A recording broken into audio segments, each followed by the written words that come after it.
I got an incredible question from JT Photo Film about a video that I posted yesterday that was me documenting a moment of anxiety and what I was doing to calm myself down.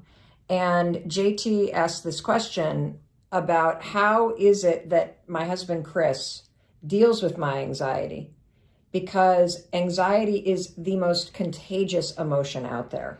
You've all had the experience, right, where company's coming over and somebody is freaking out about the state of the house and cleaning like a frenzy. That would be me. It's so easy to catch somebody's anxiety.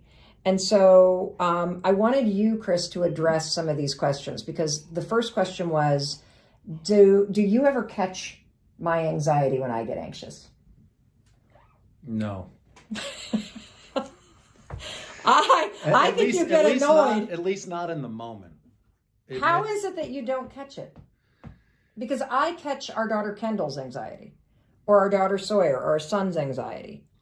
But you seem to be able to insulate yourself from other people's anxiety. Well, I mean, it's a good question, because I do sometimes find myself catching our kids' anxiety, but I don't catch yours. And maybe that's just because of the amount of time that we've had together and the moments, frequent moments often, where I've been the one sitting there with you and trying to extract your anxiety. Because that's really the technique that has always been so effective with you. Can you explain that? Break down what you do. If I start getting anxious, like I did on Sunday, or I have throughout our 24-year marriage, what do you do? Because you have this superpower of being able to remain calm. And the thing that I find the most validating is, even though you don't feel anxious, you are able to validate my reality of being anxious, even though you're not in the same reality. I mean, without giving it too much thought, I think some of it has to do with the fact that, first of all, touch is huge, right? What do you mean touch? Meaning being able to hold your hand, or being close and upfront and personal to what you're experiencing, and just pulling what you're feeling out of your mouth. Like that act of inviting you to describe what's going on, to give detail to it, and to almost not let up, to keep like pulling a thread, like what else is going on? What else is there? What else are you feeling? And I think maybe part of the reason why I don't get triggered by it in that moment is because I've seen it work so effectively that once you get it all out, It's like barfing. it dissipates. So it's almost as though the calming nature of the question set and extracting that from your brain or from your heart or wherever you're feeling it, I know, or I have a high degree of confidence that it will calm down. It may not just extinguish itself, but it will go away. So can we break this down for people? Because I'm not very good at that. I didn't watch your video the other day, so I wondered what you did to actually calm yourself. I journaled, I talked to you. I then texted my 3 closest friends, Mindy and Lisa and Gretchen. And then I went for a really long walk, which stimulates your parasympathetic nervous system and calms you down. But so technique number 1 is to give somebody a hug or hold their hand, center them with physical touch. Yeah. Okay. Sit up close in front of them. Make sure that you have the as much eye contact as you can have physically with that person. Okay. I'm realizing that you do this consciously. It's sneaky guy. It's been a few years. And then the second thing you do is give people the questions that you might start asking the person in your life that's feeling anxious. Well, I would start with, tell me about your anxiety right now. What are you feeling? What's happening? Not only physically in your body, but of course emotionally. I mean, those are the two main pillars. And then you keep going, and anything else. And he does that over until I'm literally like the tank is completely empty. You know what else I've noticed, and I think this is a really important thing, is that you don't respond to what comes out of my mouth. No answers. You cannot provide any direction or guidance or go for the solve. Why? Because there is no solve, particularly when you're in the acute moment. Nothing is going to resolve that right there and then, even if you have the most best, idea ever, which is super tough for guys in particular, I think, because we're so programmed to go for the solve rather than just be with it. Here's what I just realized at the biggest possible level about why what you do with me when I feel anxious is so genius. Well, anxiety is all about uncertainty, and typically it's about what you're afraid of in the future that's coming that you can't control. And by getting close to somebody physically, even if it's over a video call and you lean in, but you always sit very close to me, or you give me a huge hug when I'm feeling anxious, or you hold my hand, you're grounding me with physical touch back in this moment. And then the questions of extracting it get me to a point where I'm empty and no longer spinning, and I'm right back in this moment when I have nothing left to say. And because you don't either try to discount or solve or invalidate anything that comes out of my mouth, you just get it out, I'm able to get it all out. Because the second you would say, well, you don't have to worry about that, or this, that, and the other, somebody that's having anxiety will start to argue back, which then takes you back into the future fear. Yeah, then you're jumping into a conversation, which is the last thing that the person who's suffering the anxiety wants to be having. Since you've done this with me 100 times, and we have kids that have some anxiety, what is it that you've observed when you get somebody back to zero and in the moment? What do you observe in the person?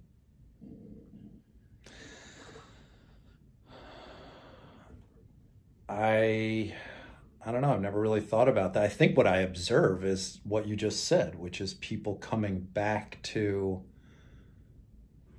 right now, and how that is in and of itself is such a powerful grounding mechanism because you're when you're right here, you're out of your head. You're not thinking about yesterday or tomorrow or wherever the source of that anxiety may be coming from.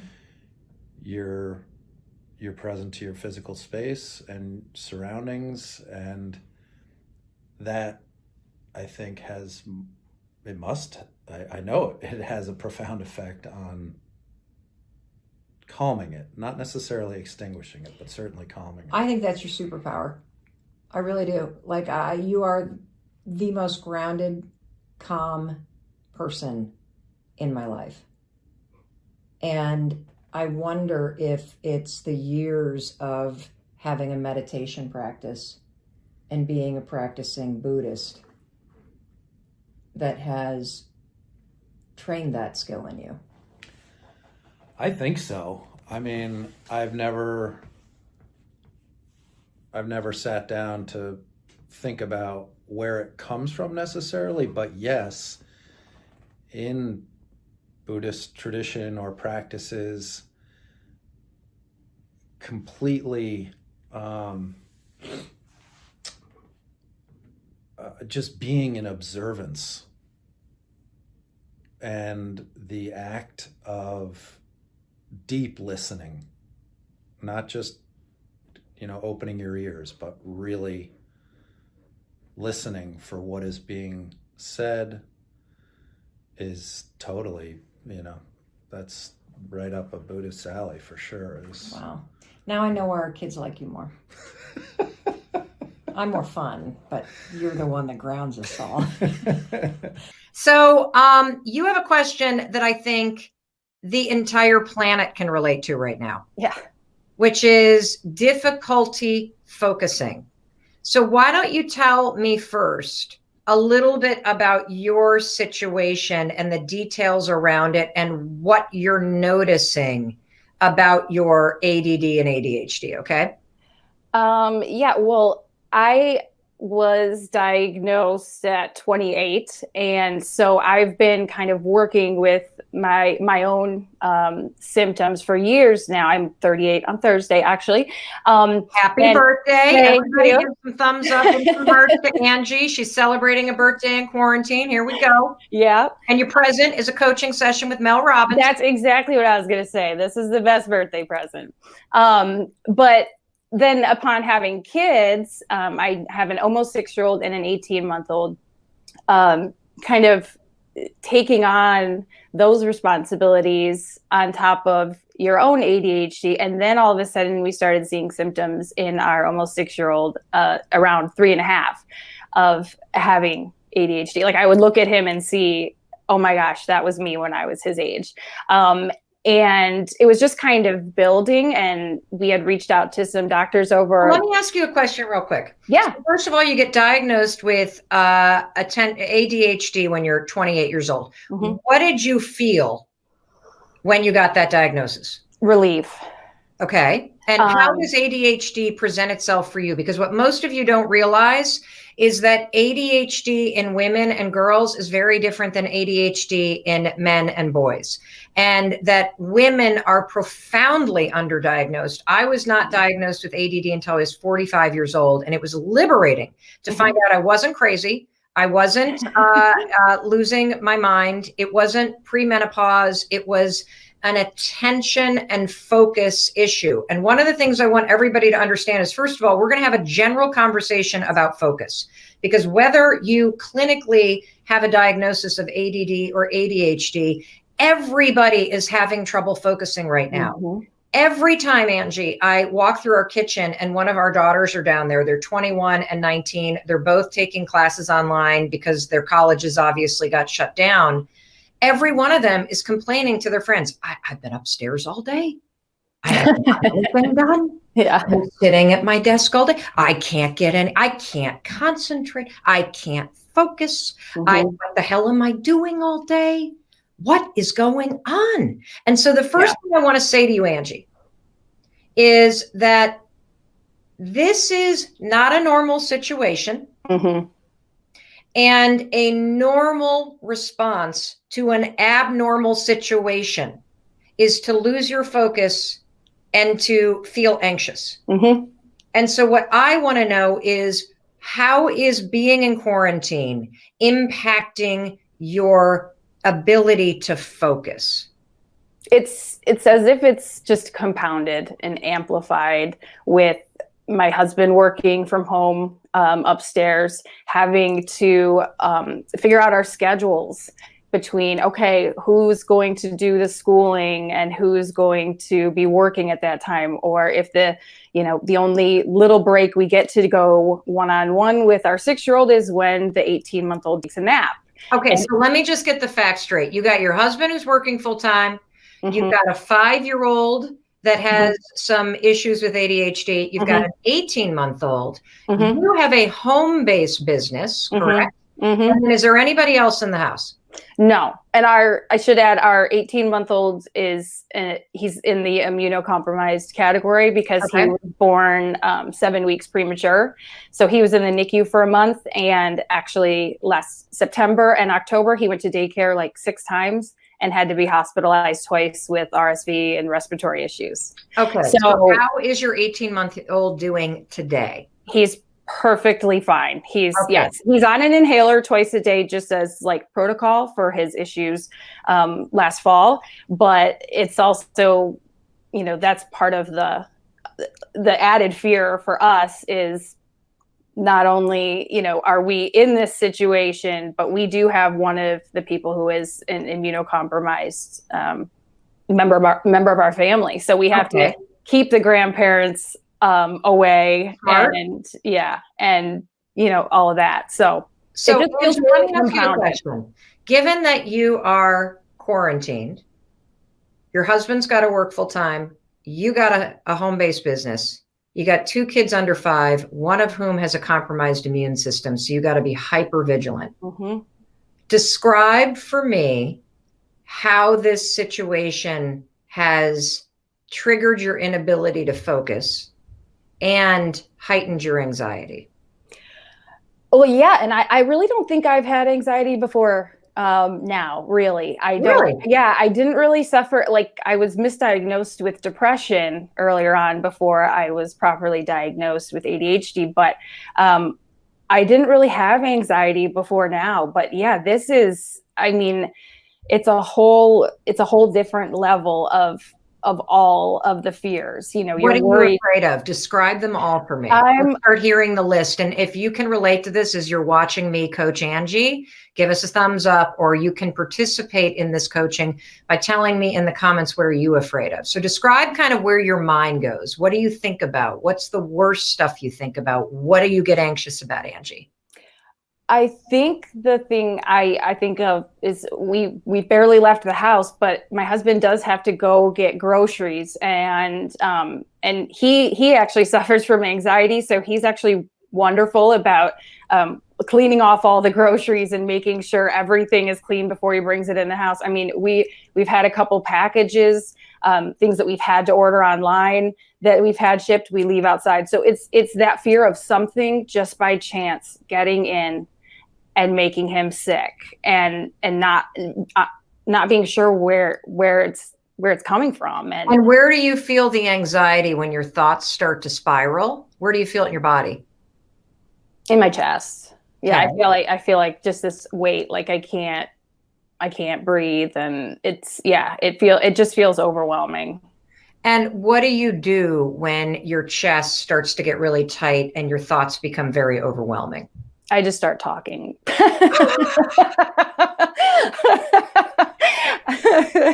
I just tell my husband how I'm feeling, or I just say, I got to get this out, because, and anybody that knows me knows that's true. I just start, I got to get this out, or else it's going to crush me. And internalizing it has only, proven to build the anxiety worse. So I've always been a talker, but like, I got to get it out. I have to tell you how I feel, even if I just have to say it, so you can tell me that my fears are maybe a little out of whack, or, hey, this is what we're going to do to make sure that this doesn't happen. We're going to make sure that we have the groceries outside. Right. We're going to keep all the cardboard boxes outside, even what little risk that may be.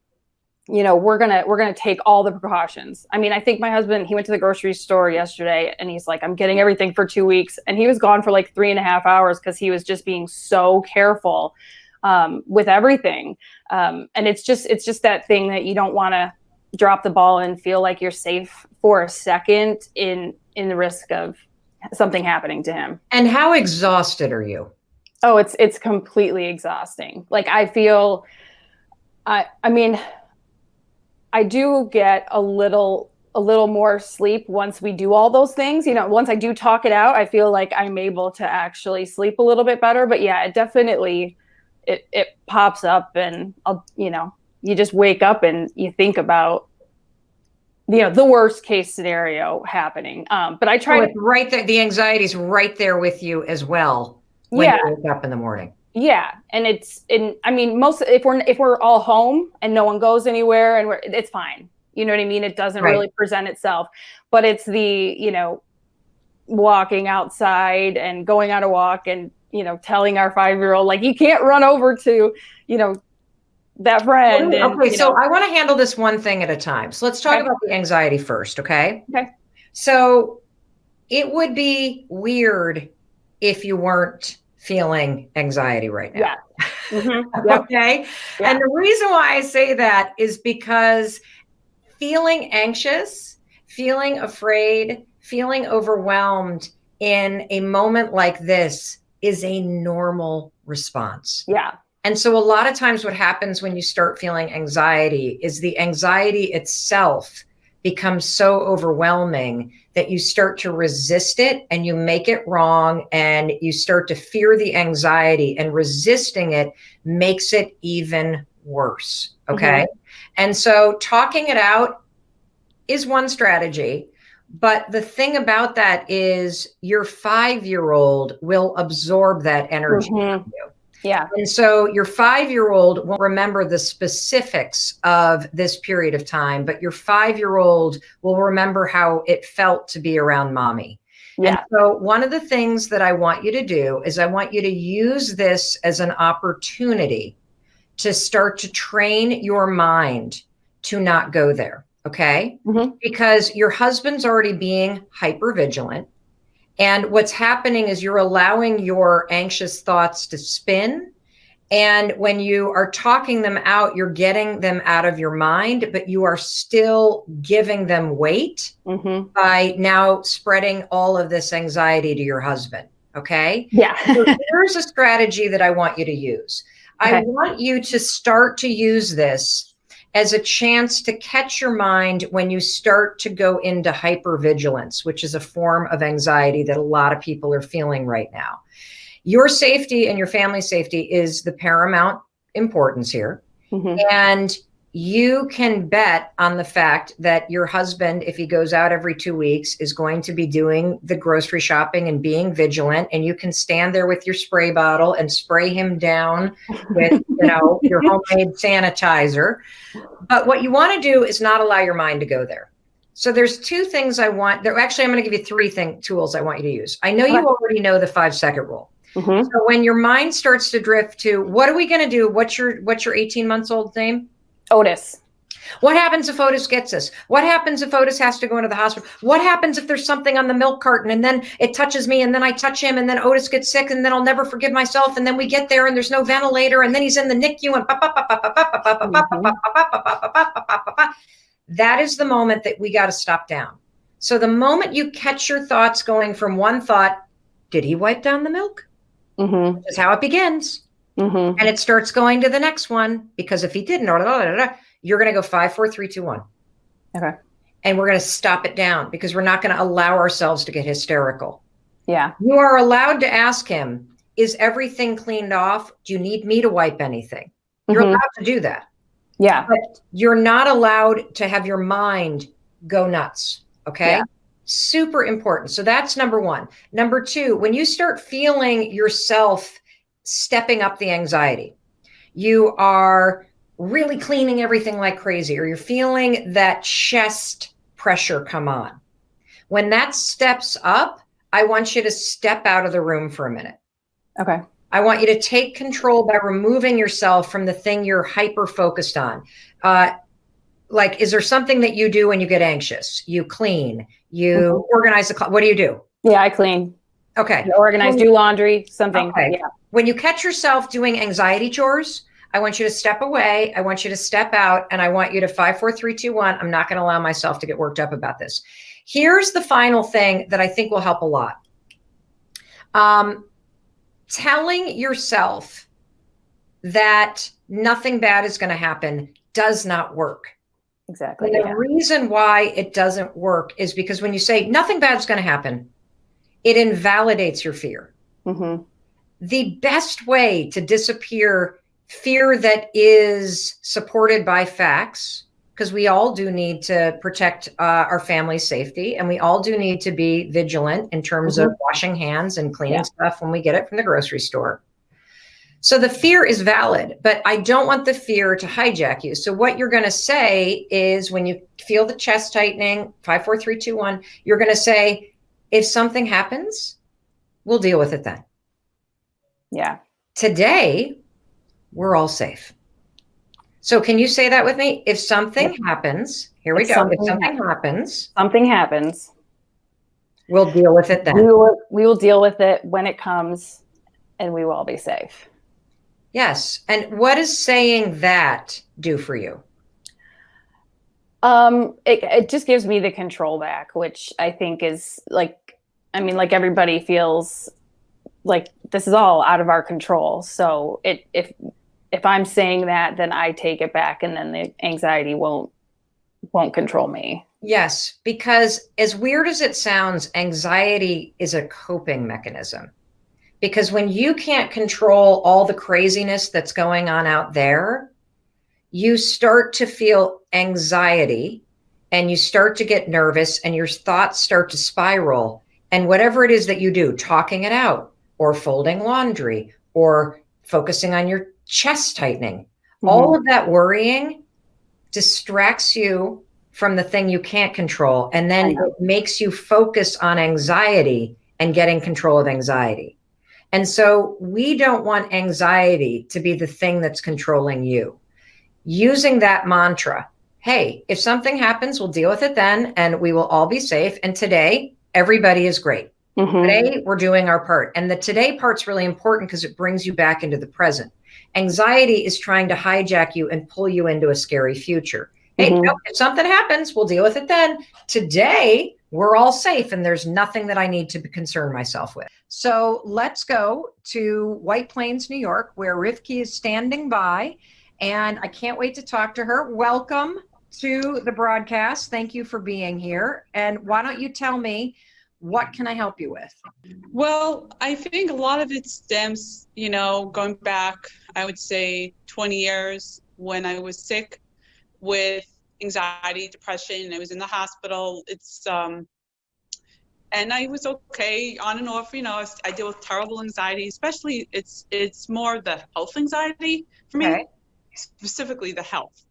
Anything health related triggers it, but I think it's always for me just being stuck. Like I think this last month I went into such a bad hole that it was very hard to pull out of. And when you say hole, what do you mean? Can you describe what you mean when you say hole? What I mean is like the fear that overtook me. I couldn't pull out. I was very stuck, and no matter what I did, it was so bad. I wasn't sleeping, and I was living 24/7 in my head, fear, anxiety.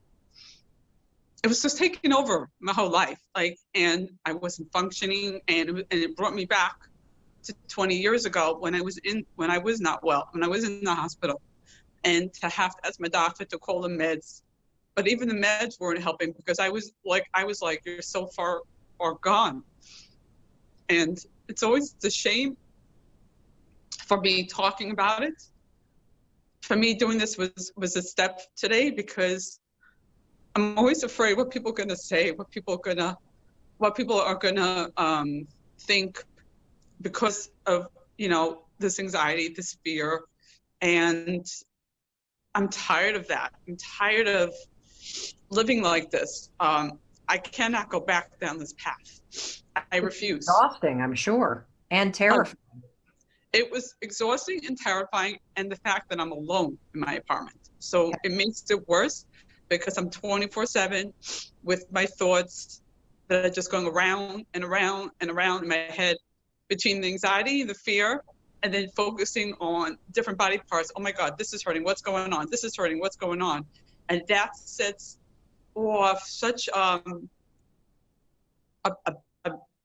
negative way for me. And I decided after the second time, this is the second bout like this, I haven't been like this in 20 years. I'm not going back down this path. And then I saw your segment on Friday and it just made me just reach out. Almost like I was doing a kind of 5-second rule. And I just sent the text right after the show and didn't think twice. Like I just did it because okay, so I want you to help me understand something.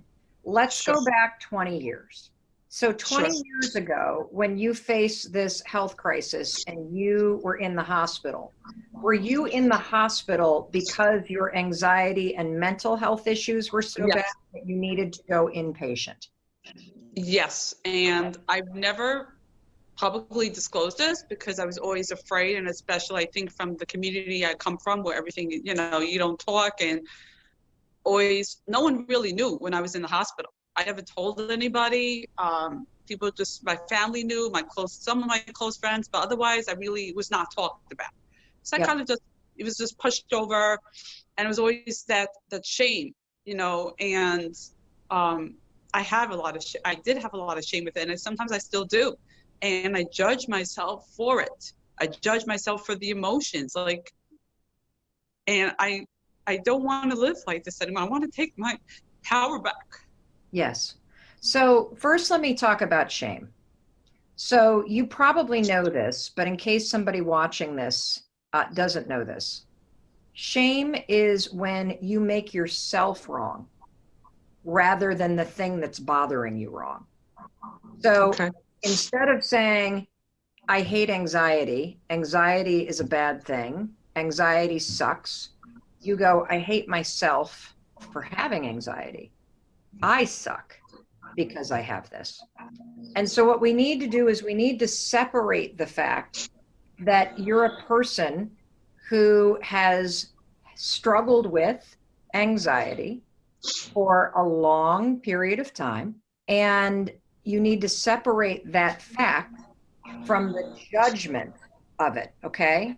Because you're also, and it's possible, and you know why I know it's possible? Because I have struggled with anxiety for 25 years, for severe postpartum depression. I have done things in my life when I have been in an anxious state and when I have had panic attacks that I deeply regret, things that I am ashamed of, but I do not feel shame about me, because you need to learn how to forgive yourself when you're in survival mode. And the thing that I'm going to teach you today are things that you can do so that when the anxiety comes, you can separate yourself from it and ground yourself so that the anxiety can rise up, because that's just how you're wired. It's how I'm wired. I had my first anxiety attack in 6 years 2 days ago. I thought that anxiety was in the rear view mirror. I thought I had waved goodbye to it. I thought that I had cured it. I pretty much have, but anybody who's not feeling anxious right now, there's something wrong with them. I think you're normal if you feel anxiety right now about all that uncertainty. It's a normal response to what's happening. To feel uncertain, to feel anxious. And what you have to really start teaching yourself is, first of all, we got to remove the judgment. Anxiety is also a gift. And the reason why it's a gift is because, yes, it is. I'm surprised to hear that. Well, that's a first. It's a gift because it means you are a deep feeling person. Wow, I am. You are. And that is one of your superpowers. You have tremendous empathy. You can probably spot patterns a mile away. You are probably a very kind and caring person. I am. And one of the reasons why you worry so much is because you care and love so much. And so anxiety happens in people that have their feelings turned on. And living a deeply full and full of feeling life is one of the richest kinds of lives you can lead. It is way better than being numb. It is way better than feeling disconnected. See, you're hyper connected to everything that's going on. That's what we've got to learn to modulate. But the first step is you need to write a letter. This is going to sound really weird, but I want you to write a letter to your anxiety, and I want you to thank it for what it has brought to your life. Because the shame is not going to serve, the shame only keeps you down and keeps you more anxious. If you literally say to yourself, I have anxiety for a reason. I was born with this, and I was born with this because I have also been given the gift of being able to feel deeply, of being able to care deeply. And what I have not done very well is learn how to control it. So if you learn how to be able to let it come and go without reacting to it, the anxiety will no longer control you. Okay? Now, do you see anything that comes to mind when I say, I want you to find one positive about being a person that has anxiety? I'm able to help others. I think because of all the stuff I have tried for the last few years, I've been watching a lot of different people, especially you, and I even got your book. I was reading that the last couple of days, and I took another step, and I went and got your journal as well to start, to help me, push me. But I think because of my experiences, I can see when other people go through it, and the same tools that I've used over the last couple of years, I try to help others with and share with others. Terrific. You would never be able to do that if you haven't lived the life that you've lived. No. And the more that you talk about the fact that you are also not even recognizing how strong you are. You were impatient, and after being impatient, you have gone on to live for decades a very healthy life. You have not gotten profoundly sick, despite your worrying about it.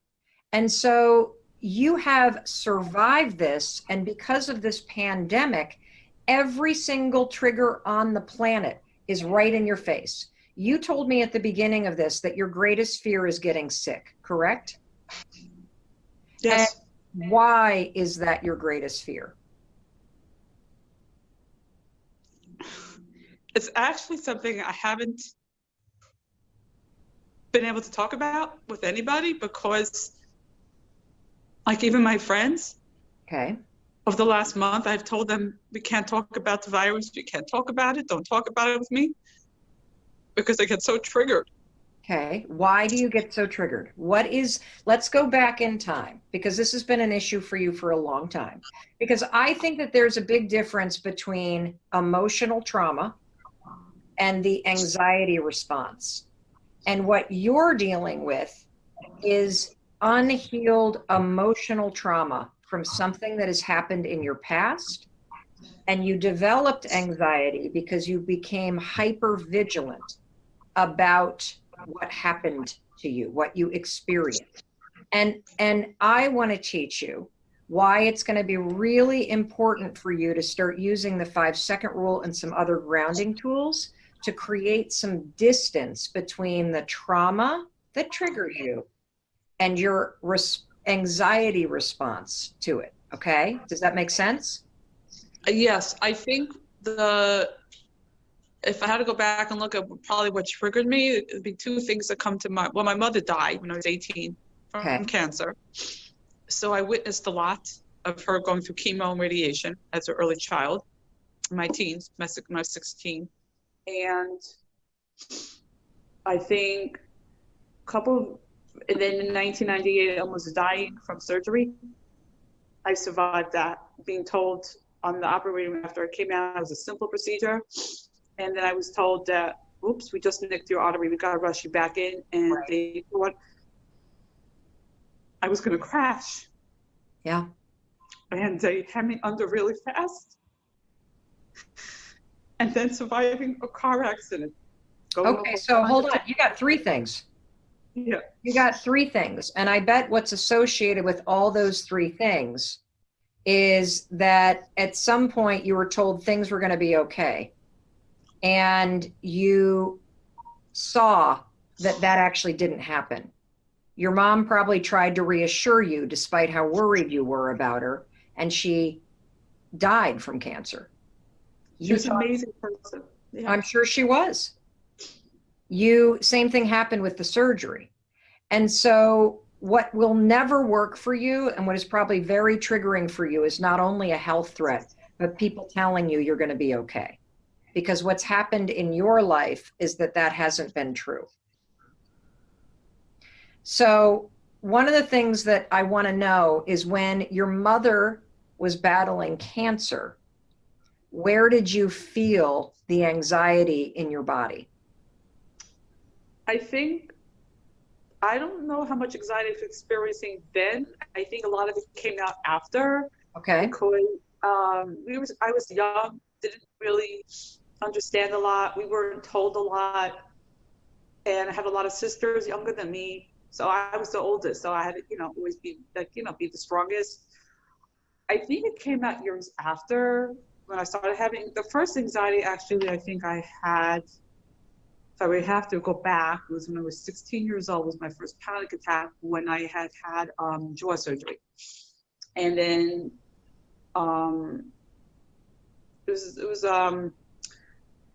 and I think the next anxiety probably started surfacing actually a little after my mother died, but more after the surgery. I think I went downhill the surgery. After almost dying, I became terrified of something happening, or maybe the stitch is going to come undone, or maybe get an infection. Right. So basically, you're giving us a window into your mind. You just start thinking and thinking and thinking and thinking and thinking and thinking and thinking, and you don't have the grounding tools.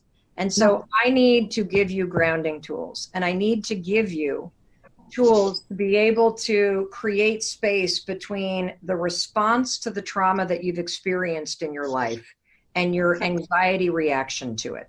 That's what this coaching session needs to be about.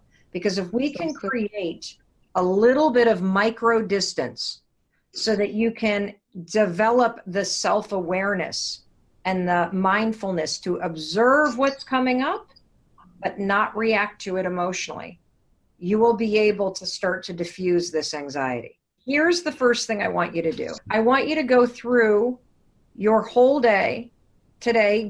You got the 5-second journal. You can use that for this. I want you to write down what triggers you throughout the day. And I want you to write down when that trigger happens, you see the news, you have a thought, you see a color, you have a memory, whatever it may be. Then I want you to write down, what is your response to that emotional trigger? Do you start to panic? Do you start to overthink? What is the horrible story you start to believe? And yes, okay, because the first step to creating this micro distance between trauma and the anxiety response is, first of all, labeling and identifying all the triggers so that you see them coming. The second step is to start to understand why you have this trigger. And I think you might have this trigger of feeling anxious about things that feel scary because you grew up in an environment where you buried your feelings. And any feelings that get buried come back from the dead and start to kill you in your mind. And so because you had nowhere to express your feelings, you stuffed them all down, and they end up here with nowhere to go but around and around and around and around and around. And there are a lot of us that have that exact experience, whether you're the firstborn or you got to toughen up, or you are suddenly the one that's in charge because mom is sick or mom is working, and you have to become an adult and pull it together, and you're not allowed to have your feelings. We got to just kind of get through this. Stuffing it all down, it eventually comes back 100-fold. And so I think that your inpatient experience was decades of you not being able to talk about how you felt, and it coming out as something that was too big for you to manage. And that's why the professionals stepped in. What's happening right now is all of these little triggers all day are triggering that same feeling of, this is too big for me to handle. I can't do it on my own. Correct. And so the breakdown that you had, I can't do this on my own, that had you go inpatient, it's the exact same feeling that you're feeling right now because of COVID-19. And if you are like me, And part of your anxiety response is to just do and to fix and to get really busy and like get out there and help other people. And oh, no, I'm the one that helps. I don't help. Like, I don't need help. I help you. If that's your mode of anxiety too, is to do, this is your worst nightmare. It's my worst nightmare too, because there's nothing I can do to fix this situation.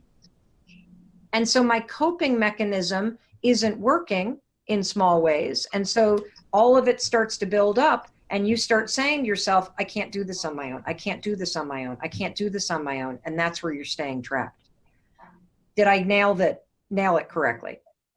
You pretty much did, because I think it goes down to I keep can't do this on my own. Like, why can't I be like someone else who has it all together, who doesn't have anxiety? Why can't I be normal? Why can't I be like them who live it, that they're not even thinking about this like I am? It's you don't even know but see, here's the mistake you're making. You have no idea what those people are actually thinking and doing, because they're probably not talking about it. And so, number one, this goes back to something that happened in the first 20 years of your life. And now that you're 20 years later, your body remembers exactly what it was like. And now your body is repeating the same thing that it did 20 years ago, which is causing you to have a breakdown.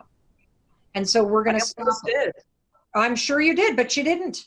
So let's celebrate that. You're sitting here talking to me. You're going to pull out a journal. You're going to write down all the things that trigger you, and you're going to write down the fact that this is exactly the same connection as what happened 20 years ago. And then here's what you're going to do. And this is the piece that's really difficult.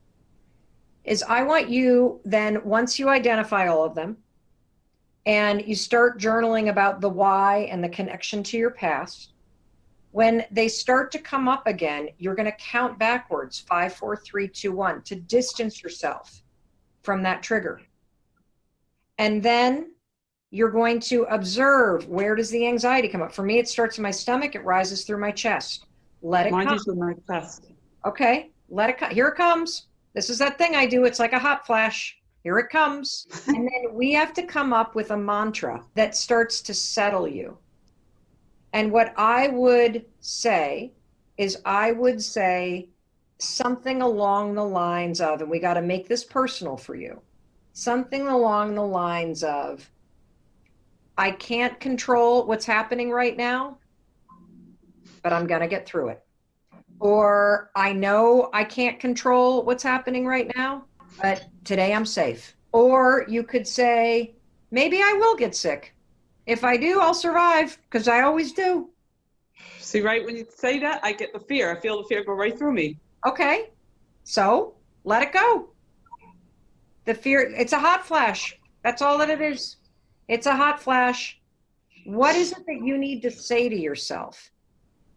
I can handle this, because I am handling it right now. What is the mantra you need to say?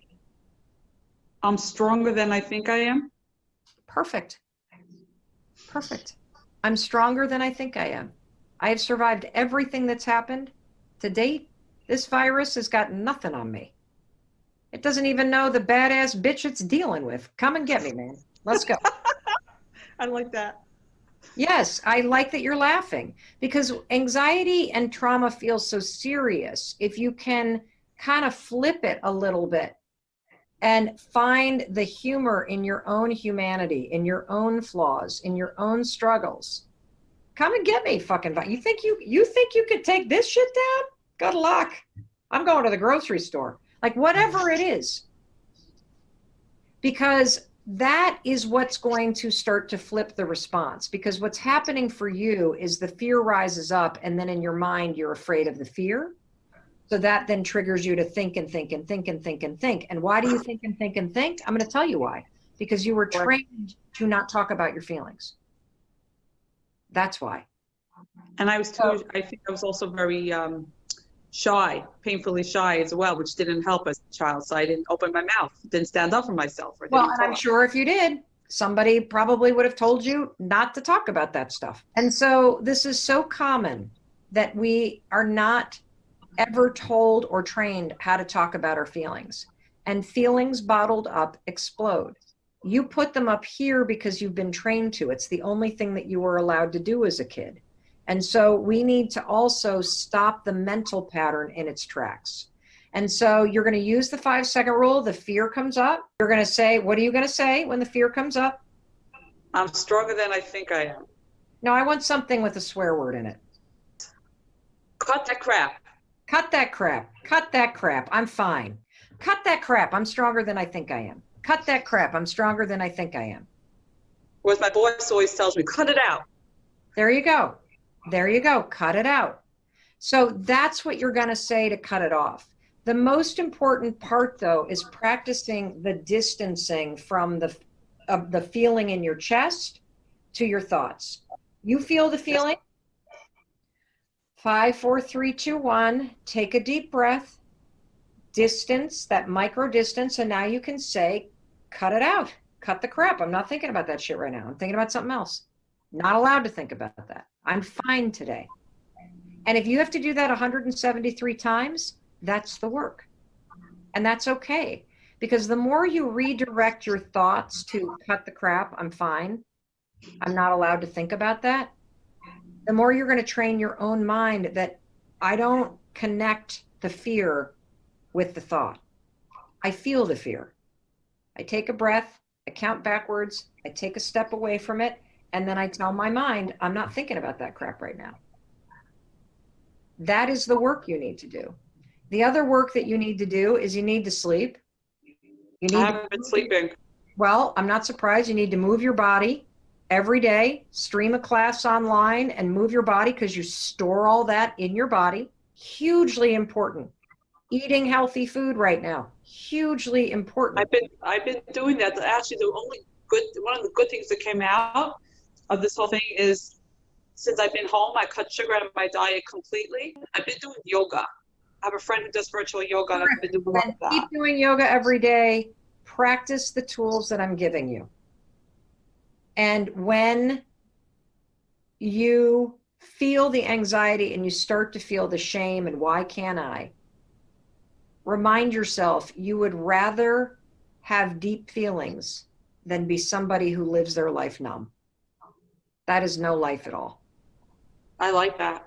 I like it a lot. I also think that you should get into therapy if you're not, and you should explore some of the modalities related to trauma like EMDR, because this is all stored in your nervous system. And you can do the work to start to heal it by distancing the nervous system response, the fear response from what you think about it. But getting into therapy and doing some of the modalities around PTSD would be hugely helpful for you. There's a really powerful concept that I learned from Carrie Lorenz called span of control.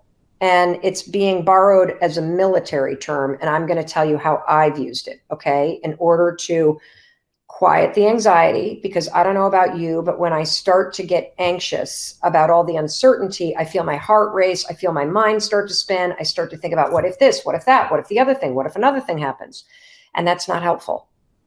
Not only is it not helpful because you can't solve problems when you're in that state, it's not helpful because you start to panic. And that is super scary. And it's also not helpful because it suppresses your immune system. And so it is critical. And that's why every day at noon, we're going to be going live to help you stay connected, to give you a lifeline, to give you tools that you need so that you can deepen your compassion to yourself. You can stay calm. You can stay centered because you are enough to deal with what's going on. You really are. You have it within you to truly not give in to the fear that this is creating and to continue to be steady and to trust and to develop the tools that you need inside to be grounded and calm and optimistic as we move through this as a society. And so I'm going to teach you how you do it. And I'm going to reveal what I'm using to do it in real time. And I'm going to share with you what's going on in our family as we are, together in the house and limiting what we're doing. And I want to do this because I want you to turn inward in this time. And so let me go back to my story. I know I'm a little bit all over the place. So I get home, there's nobody here.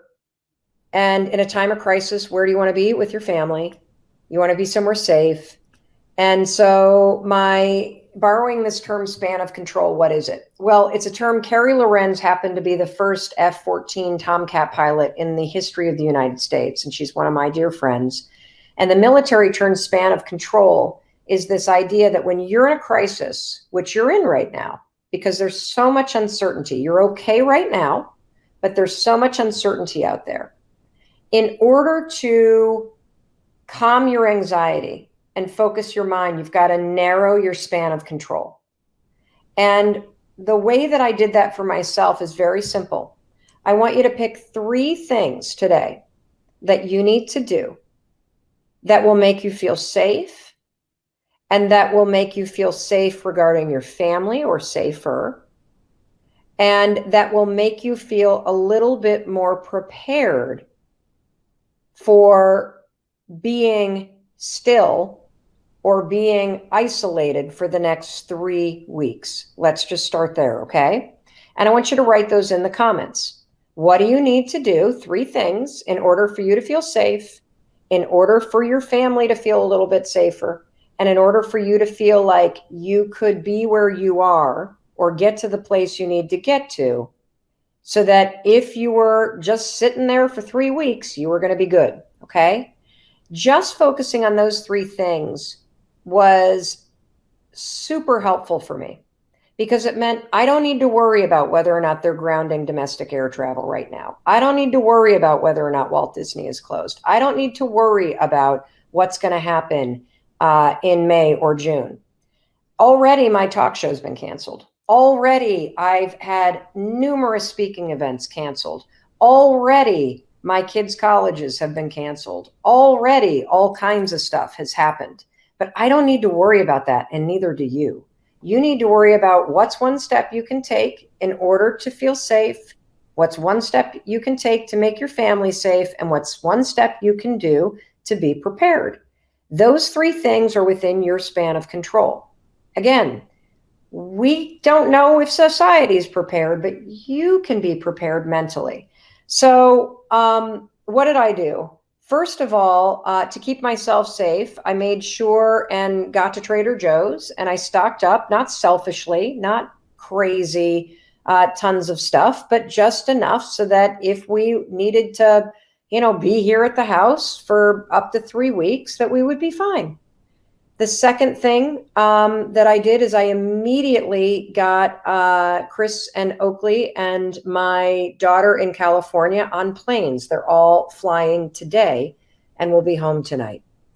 The third thing that I did is I just connected with my friends to make sure that they were okay. And that's all that's in my span of control right now. Oh, I know the other thing that I did. I connected with my dad and mom, and they were in Florida, and they're now driving back to Michigan. Why? Well, because I think we all feel much better knowing that if something happens and they need to be quarantined or isolated, which I think, honestly, the way that I'm operating, everybody, is when you plan, you're in control. So I'm planning for the United States to be operating the way that Italy is, in a complete lockdown, in order to contain and level this thing out, which is what I think should happen. We should do it sooner rather than later. I'm operating like that because it is lessening my anxiety, because I'm taking control. So knowing that my parents are going home, knowing that my kids are getting back here and my husband and son are getting back here and we've moved up their flights, knowing that I've got enough food without being a greedy stockpiler to get us through the next 3 weeks, knowing that spring is coming, I can now calm down and focus on the opportunity of this. Because I think that this is the one time in your life you will likely go through something like this. And tell me one time that you went through a challenge and it didn't make you stronger. Every single challenge you face in your life makes you a stronger person. And this is going to be exactly the same way. So now that I have a plan, because I've narrowed my span of control to my safety, my family's safety, and getting prepared, now I can focus on how to turn in and be positive and be optimistic and to be centered. And here's the other thing. I think it's really important right now, if you're a single parent or if you're disconnected from your family, I think it's really important to ask out for help. Really important to ask for help right now. I'm sure that there are students in your area that are displaced. I'm sure that there are neighbors that are scared to go to the grocery store. So if you're disconnected from your parents and you're not near them and you can't travel to them, maybe you can call somebody that lives near them to go to the grocery store for them. Maybe you can order something on Amazon and send it to them. There are ways for you to take action, which is what's going to calm you down in order to be prepared and to feel safe. So that's what I'm going to be doing every day at noon. I'm going to feel a lot better when my husband and son and 2 daughters walk in the door tonight. But you need to have perspective that this is going to pass.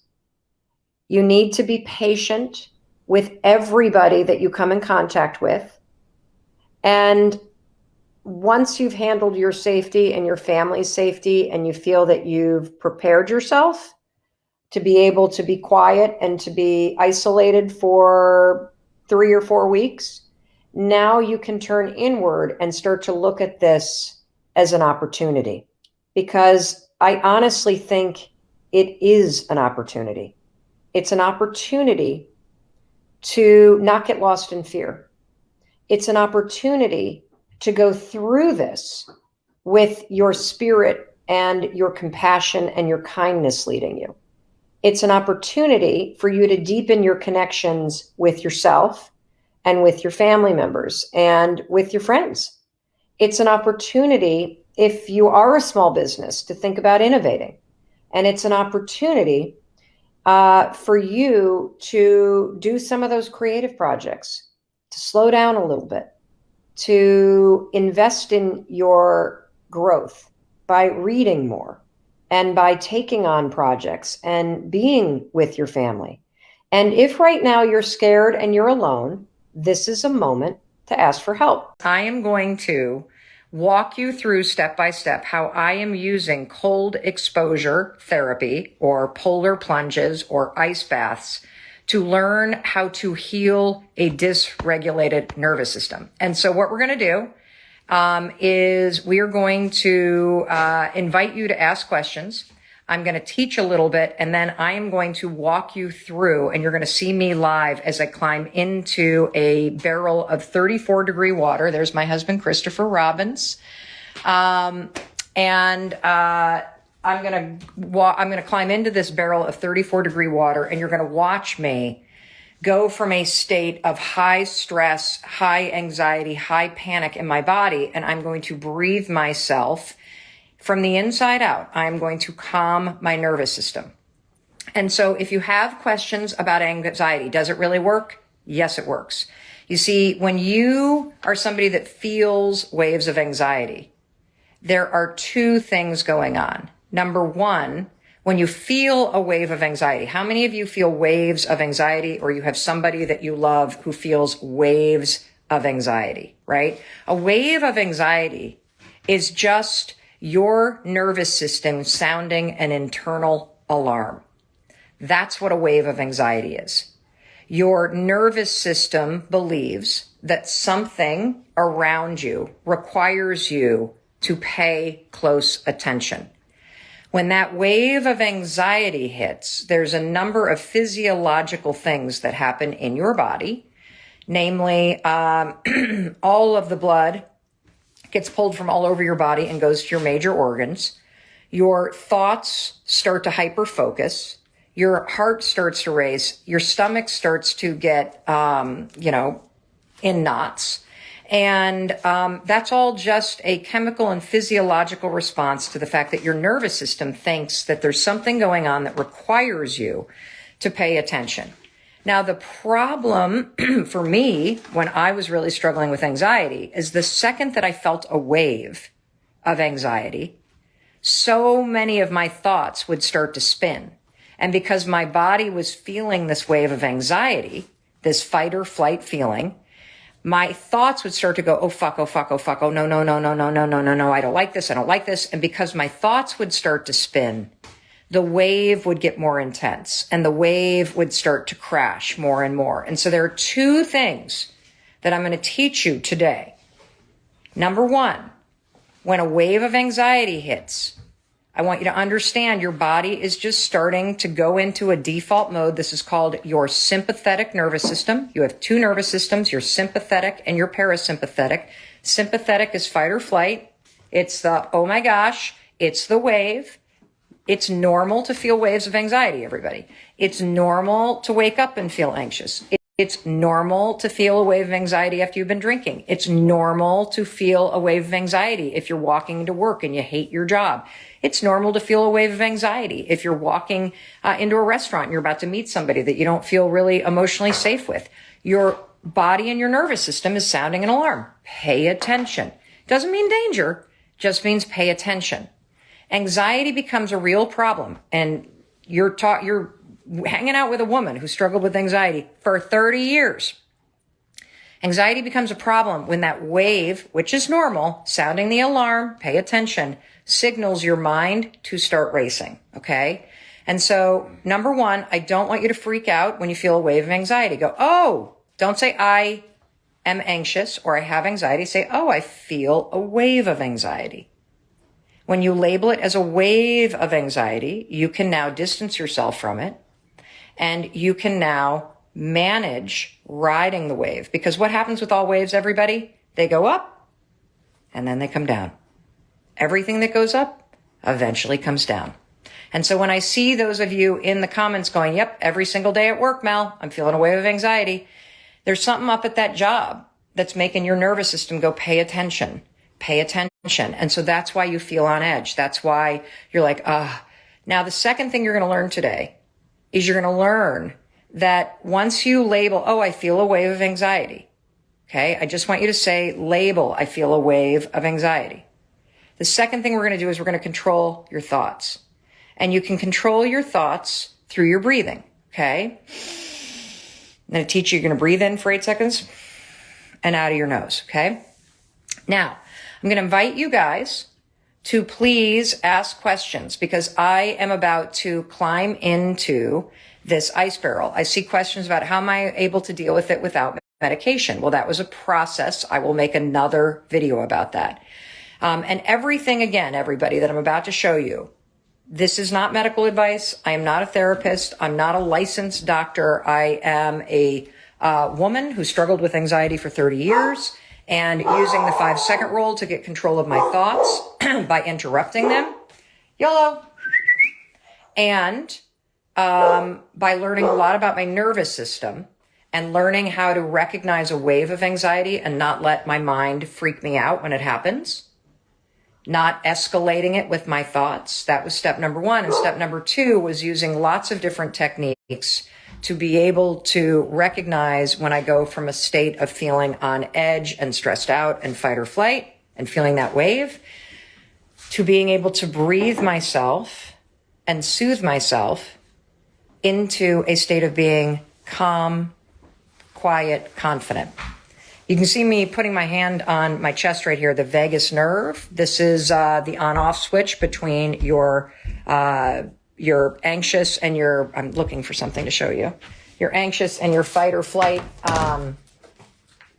and your calm, cool. I write about this extensively, by the way, in the High Five Habit, which I've read for free on our YouTube channel. Just go to youtube.com/Mel Robbins and you can find all of our videos.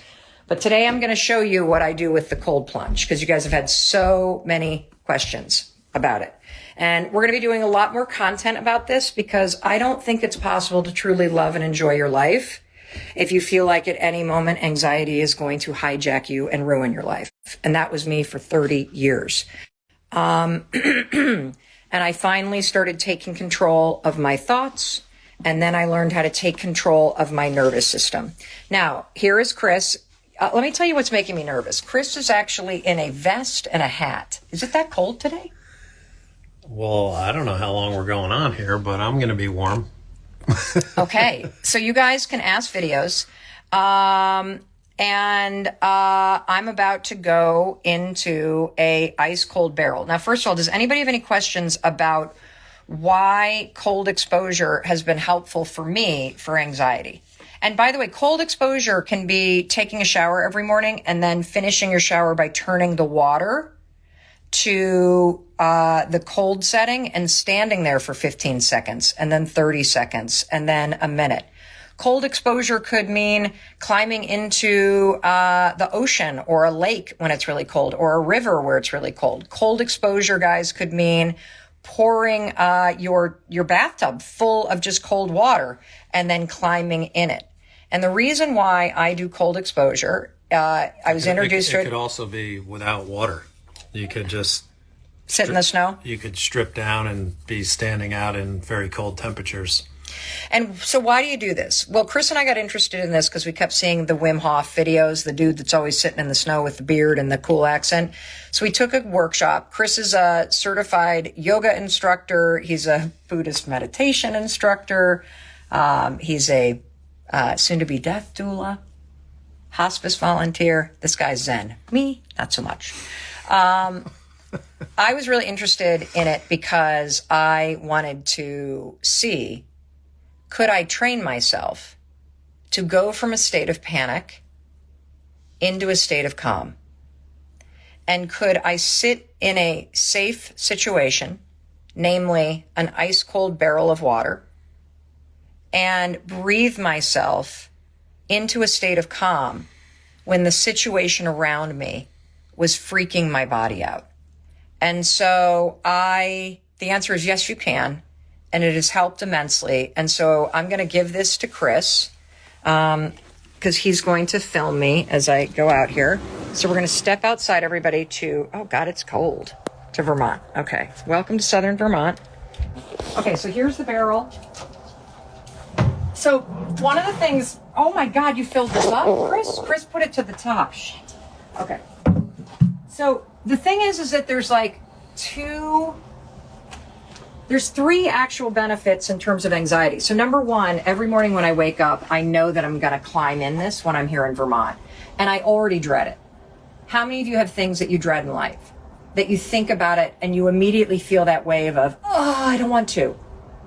So simply knowing that there's something that I'm going to force myself to do that I don't want to do and feeling that wave of resistance in my body and having the just willpower to push through it, the personal commitment that I'm going to do it, even though I don't want to, that's breakthrough number one. Because that same resistance of, oh, I don't want to, is what used to keep me in bed in the morning, feeling anxious and letting my thoughts spiral. So simply just saying to myself, I'm going to freaking do this, even though I don't want to. I'm going to finish my shower with a going cold, even though I don't want to. That's breakthrough number one. And these are skills that you can use everywhere, everybody. And if you get questions, Chris, just hammer me with them. Breakthrough number two is when you actually get dressed and now you're out here. My feet are freezing. There's still snow on the ground. It's probably 40 degrees here. I'm standing here without a jacket on. My husband has on a hat and a vest. And pushing through and climbing in is breakthrough number two. Breakthrough number three, when it comes to taking control and healing my trauma and my dysregulated nervous system and learning that I can in any situation flip from a state of stress and anxiety into a state of, okay, I'm okay. Soothing myself. It's a superpower. And so what you're going to witness is you're going to witness me climbing in there. And the second I climb in, it's fucking freezing. And so you're going to see me tense up for real. And then I'm going to blow out the air and submerge down to here. And here's one more thing. A lot of you are asking, but I have Raynaud's, but my hands get cold. I have Raynaud's, which is a circulatory issue that's related to arthritis. I didn't want to try this because I was afraid that my hands would get even worse, that the numbness would get worse. It's actually getting better, by safe cold exposure. So I'm going to climb in here. You're going to watch me breathe through this. And then Chris, you can have them ask questions. And I'm going to stay in there for a minute. Okay. You don't have to be a superhero. You don't have to do it for 10 minutes. Just simply knowing that you've made A, the promise to do this and dreading it. That's breakthrough 1. B, stepping into that shower or that tub or stepping outside. That's breakthrough 2. 3, feeling the pressure and the wave of anxiety hit you and breathing through it. That's breakthrough number 3. Every single one of those, you are building the muscle, everybody, of knowing that you can stand in discomfort, you can feel resistance, you can feel waves of anxiety, and you have it within you to get yourself through it. All right, here we go. Yes, I'm dreading this. This is really full. Why did you have to fill this up? You're just going to press it all out. It's all good. I've never seen it this full, you guys. Like, my heart's racing. I do this all the time, and every time I go in, I know it's going to suck. That's one of the things about this. You never turn on the cold water in a shower. It feels good. Do we have a question? So one question is, do you breathe through your nose or your mouth? I breathe through my nose. I would watch the videos, but I breathe through my nose, 8 seconds, breathe out. But I breathe out of my mouth to get in. Okay, here we go. Because now I'm starting to feel a major wave of anxiety. Other people are anxious for you. Anxiety spreads. Anxiety spreads. Okay, you want to... Okay, here we go.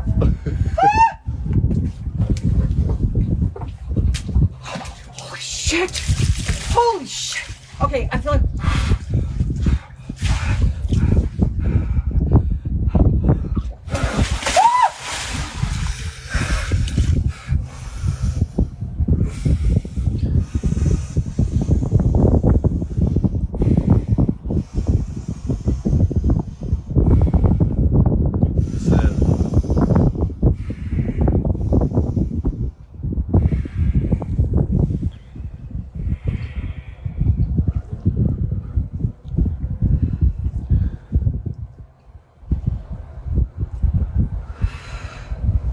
No, it's not warm.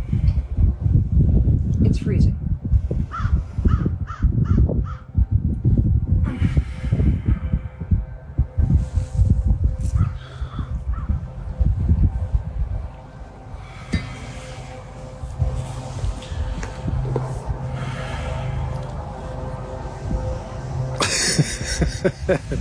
I think everybody is shocked. They have no questions for you at the moment. One question is, where'd you get the barrel? And you can see right here, Ice Barrel. Okay. the brand is Ice Barrel.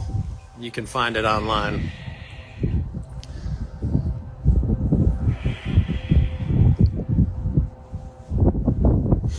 Another question is it easier the longer you're in? No. Can't you get a cold from this? I don't know. I don't know if you can get a cold from it. What I'm experiencing is my hands and my feet are tingling.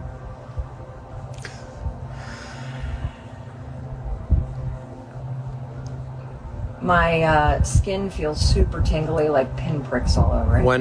When in chronic pain, how long do you do this for? I don't know. I think you need to talk to your doctor. My understanding is that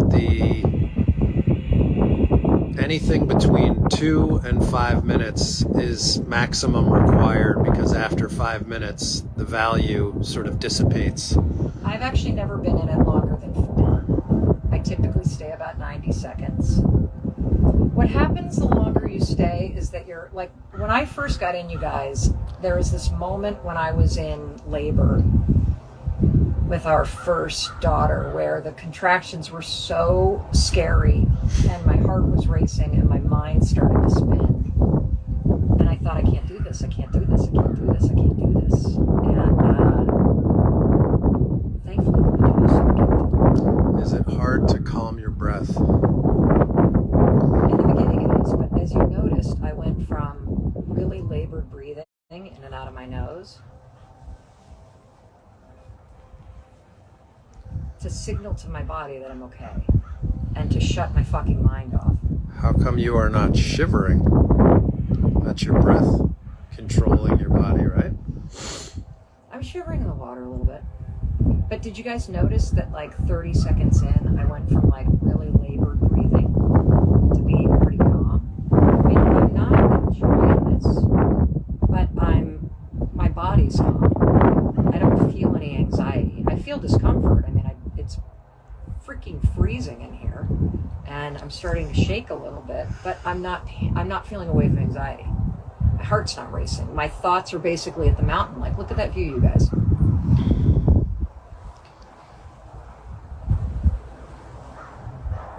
Yes. And so I'm shaking and I'm cold. I'm really cold, but I'm not scared. And I'm not like, I gotta get out of here. I gotta get out of here. Even saying that made my heart race. I'm gonna get back calm again. Been in for a while. Any more questions? 90 seconds is plenty. 90 seconds is enough for me. Would you have a hot bath now? I would love one. But I don't need a hot bath. Is it okay to do a cold shower before bedtime? Oh my gosh, you get a great night's sleep. It's the best before bed. I think a cold shower, honestly, everybody, is harder than this. Because only having my head or my shoulders hit the cold water feels like my pins. Now I'm shaking. What do you do after? Why don't you show them what you do after when you climb out? Here we go. Whoa! I feel like we need like a rail because I do feel shaky. Now, you kind of get in a horse stance to get the blood back in here, and then you wave your arms around to get the blood flowing because all the blood went to like my heart and my brain to try to keep me warm. And I'm getting the circulation going again.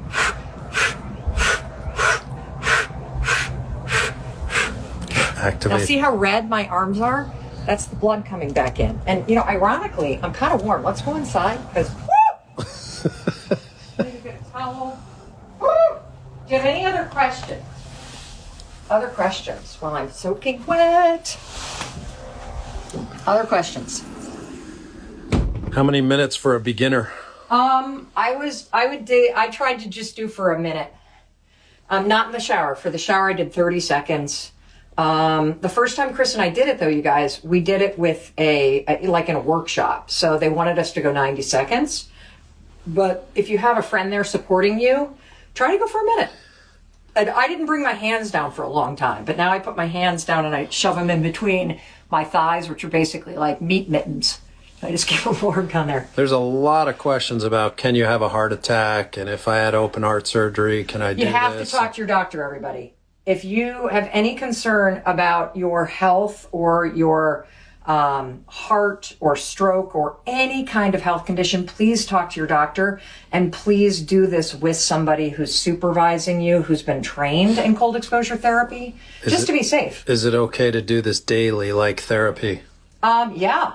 Like a meditation practice. I literally just did yoga, and then I finish my exercise by going in there for 90 seconds. And I hate it every time, but every time I do it, I literally access this switch inside of me. Why is your skin red? I think my skin is red because when you feel waves of anxiety, or you're in a really stressful or fight or flight or emergency situation, your body sounds an alarm, okay? And if your thoughts start to spin, your blood goes to your major organs, to your brain so you can hyper focus and pay attention, and to your heart so that you can run faster. And so when I get out, I believe that my arms are red because the blood is starting to come back and circulate through my body again. And so one of the reasons why this is important is because, again, there are good reasons why you have anxiety and waves of anxiety. When you feel a wave of anxiety before a test, for example, or before a big interview, and you get nervous and you feel that sort of that alarm go through your body, your heart races, your armpits sweat, and you're like focused on everything, it's because right before an interview or right before a test, your body's sounding alarm. Hey, this is important. Pay attention. When I step into that ice cold water, which is literally about 34 degrees, the second you get into cold water, it could be life-threatening. So your body sounds an alarm. Hey, it's important. Pay attention. Do not stay in here long. And so the blood goes from your digestive tract and from your limbs to your heart and to your brain because it's trying to keep you alive. When I started to breathe, and as you watch the video, if you're just joining us now, if you go back, you'll watch me. I get in, I have a like wave of anxiety because I'm in ice cold water. So my body sounds the alarm, get out, this is dangerous. I submerge, and then I breathe myself into a state where I'm telling my body I'm okay. And by breathing in, I go about 8 seconds in through my nose and 8 seconds out through my nose. It also quiets the racing thoughts. When I climbed into that barrel, you guys, my mind was like, get out, get out, get out, get out. This is cold, this is cold, this is cold. Get out, get out, get out, get out, get out. It's sounding the alarm.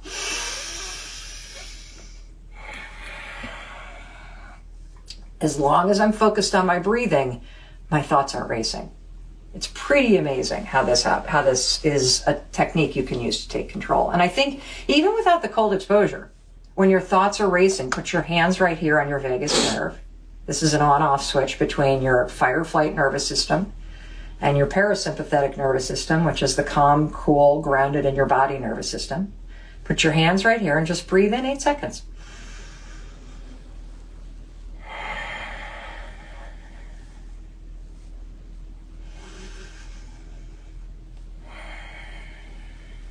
And then I usually say 3 sentences. I'm okay, I'm safe, I'm loved.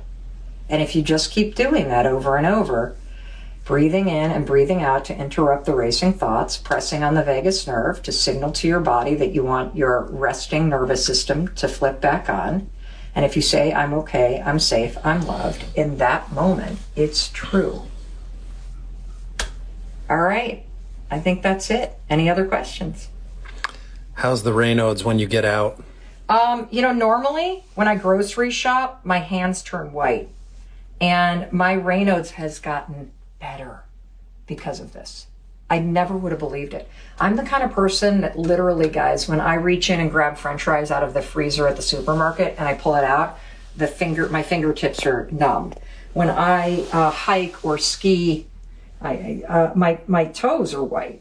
I was just in 34 degree water and they're red. They're not white. Will you take a hot shower now? Probably, just to rinse off quickly and get into the day. But there's no value or need necessarily, or that's not part of the practice? I don't know. I honestly don't know. I mean, you feel warm and you get this like adrenaline rush.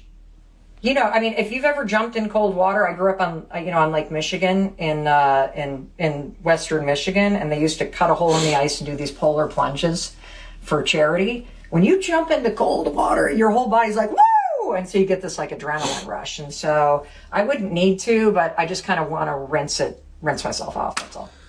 I think the last question that has come up a lot probably for people in warm climates is how do you prepare the ice? Well, what you could do is just run your bathtub to cold.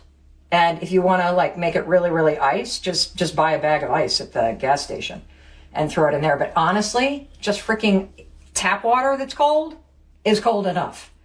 And you'll be surprised. And in your nose and out your nose. And final thing, I'm not a doctor. I'm not a therapist. I'm a woman on a mission to literally live an amazing life, to stop feeling such sadness and negativity and heaviness in my mind and my body, and to really experience more joy and ease. And I'm just sharing everything that's working for me, everything that I'm learning as I research, as I experiment with you, in the hopes that I can save you some of the heartache and headache that I have caused myself because I didn't know any better. We were talking about, Heidi had asked a question about imposter syndrome. And so I want to bring y'all into this conversation because this is critical for you to hear. It's critical for you to learn these simple tools.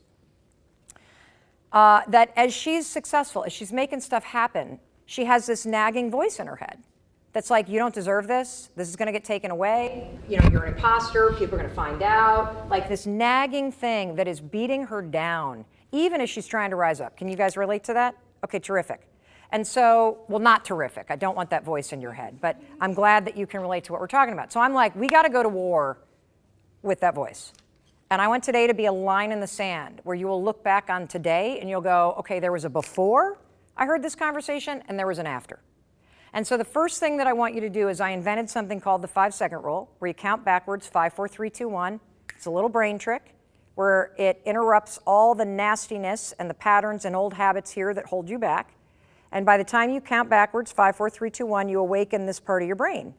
And you are immediately in control of what you think and do next. And one of the best uses for this thing, and you're going to hear me talk about it on the big stage, and I'm going to show you some examples of how people are using this around the world. One of the best uses is to silence the critic in your head, to interrupt that nagging voice. And one of the other things I want you to understand is that your brain is a supercomputer, and your brain loves patterns. And all those little thoughts that you have are just a pattern. And guess what? It's a pattern somebody else taught you. It's a pattern that a caregiver or a parent or a bully or society at large taught you that made you feel less than or unworthy. And it is time to kick that bully out of your freaking head.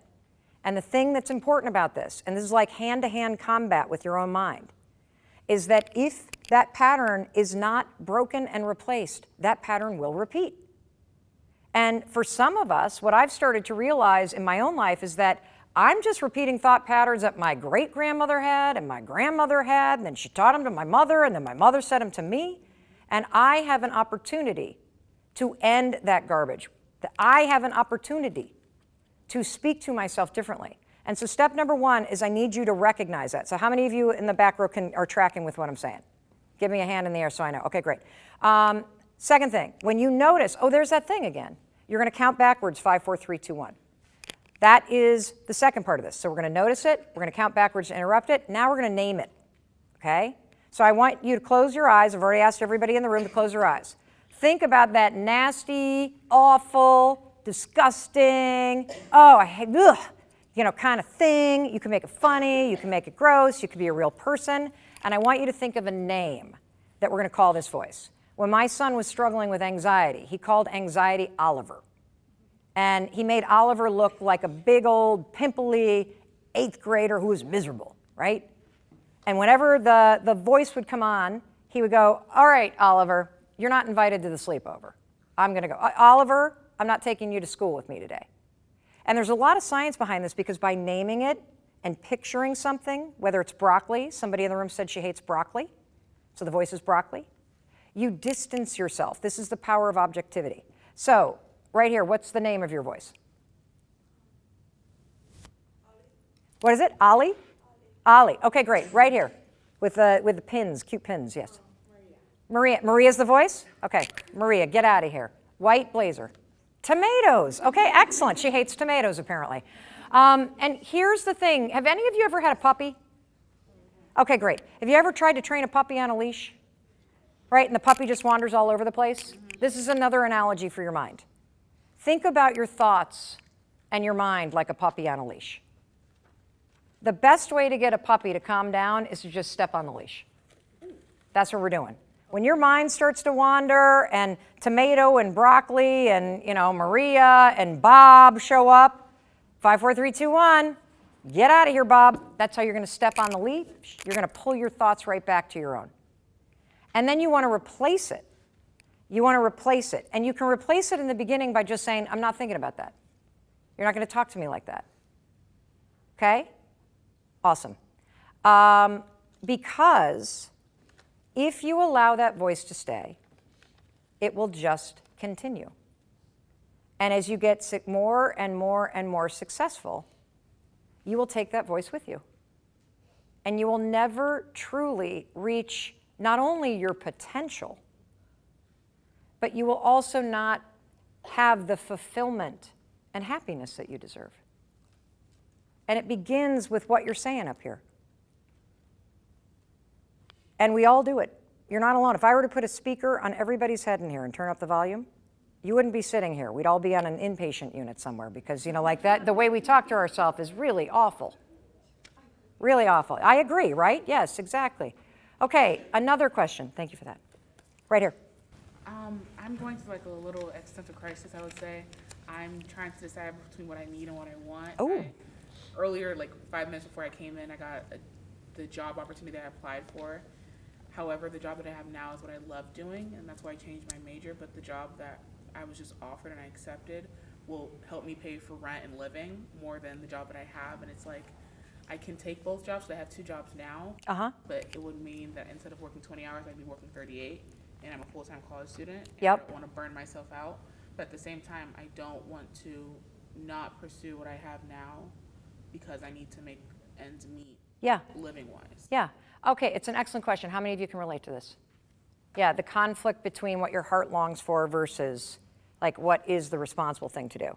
So I'm going to give you a couple tools to think about decision making, everybody. Okay? Because sometimes you just have to do whatever you need to do to make the ends meet. Right? Sometimes that's what you have to do. But not always. Not always. I don't think we live in I don't think we live in a rigid world. I think we relate to the world like it is.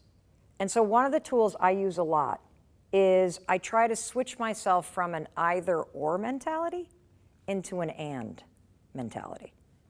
So how could I take that job that is going to help me pay my bills and help me feel secure and help me feel like I am making all these ends meet, because there is a level of stress that you feel that is so distracting and devastating when you cannot pay your bills. And I know that stress because just 14 years ago, my husband and I were $800,000 in debt. His restaurant business had gone under. I was unemployed. We were about to lose the house. I could not pay for groceries. We had to pull our kids from that town soccer program because we couldn't afford it.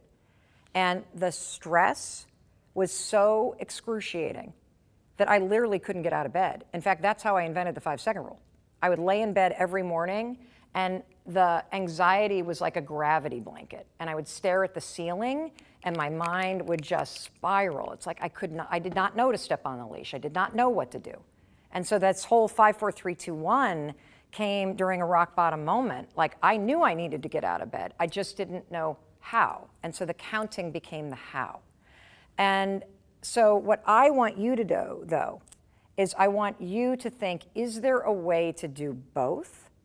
Could you accept the job so that you have, or you've already accepted it, but could you accept that job and be happy about it and empowered and go back to what you're doing now and say, can I do this but only X number of hours? So that you still have a foot in something that fills your soul, versus going, it can only be this or that. Does that make sense? Okay, good. So have that conversation, because then you keep a door open to something. The second thing I would do, and this is really important, everybody. So I partnered with LinkedIn, and we've launched this course all about confidence. So we can talk a little bit about confidence, what it is, what it isn't, how to build it. And the other thing that I did with them is I was the host of this big thing they called the Future of Work. And one of the things that I heard loud and clear is that the most important thing that you can invest in any job that you have is skills. So if you're going to go into a technical job, like you're going to be a chemist, or you're going to be in pharma, or you're going to be a doctor, or you're going to be an engineer, there's a certain level of expertise that you need in order to do that job.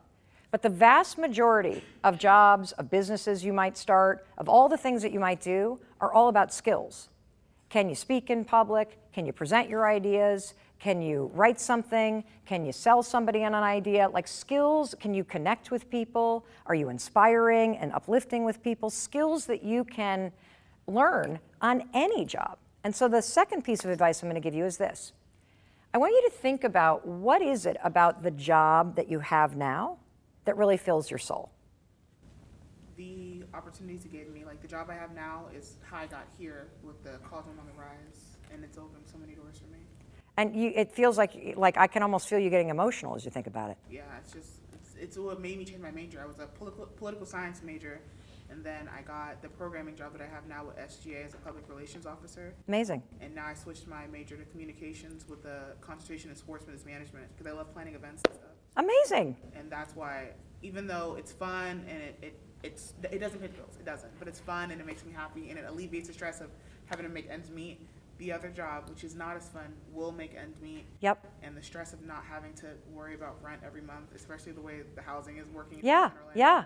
It's like, what do I have to do? It's like. Well, what I'm telling you is I think you can figure out a way to do both without working that many hours. And I also think if you love the event planning and you love the communication, here's a great tip, everybody. Look for opportunities inside whatever you're doing now to do more of what you love.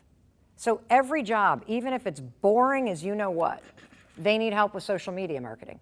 They probably have some sort of something going on, whether it's an employee gathering that you can raise your hand for and help out so that you bring some of the stuff that you love into the day-to-day of what you're doing. Does that make sense? Yes.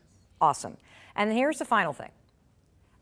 I believe that when you are born, you are hardwired with an inner compass. It's like your own Google Maps or Waze system. And I'm going to prove it to you, okay? So have you ever thought about the odds of you actually being born? Because here's the thing, believe it or not, a bunch of scientists calculated the odds. What are the odds with, I know this is kind of gross, but all the sperm that your dad has, who wants to think about that? And eggs that your mom has, and the number of times that they fooled around and all that stuff, you know what I'm saying? What are the odds of that one sperm and that one egg coming together and actually creating you? 1 in 400 trillion. 1 in 400 trillion. And here's some really interesting research. We now know that it wasn't about how fast that thing swam. We know that it was the egg. The egg was choosy. And guess what? The egg chose you. Absolutely. Absolutely. You are here for a reason. And I want you to embrace that you are here for a reason. And when you are born into this world, all of that magic that makes you a miracle gets hardwired into your DNA. And it is part of the wiring in your body. And your body is a system of signals that are trying to get you to turn in the direction that's meant for you. And so you were talking about needs, right? There are signals in your body that signal your need. So, for example, you got to eat or else you're going to die. So what is the signal that you feel? What do you feel when you need food? Hungry. Correct. What do you feel when you need sleep? Tired. Yeah. What do you feel when you need connection with other human beings? Yes. What do you feel when you need some water? Exactly. Exactly. And here's something that's really interesting. Feeling stuck and feeling lost are also signals. When you feel stuck and you feel lost in your life, it means you've stopped growing. You are going to grow for your entire life. Until the day you die, your brain can learn new patterns. And so I want you to understand that your body is always trying to signal you. Hey, it's Mel. Thank you so much for checking this video out. And if you like this one, I have a feeling you're going to like this one too. I'll see you there.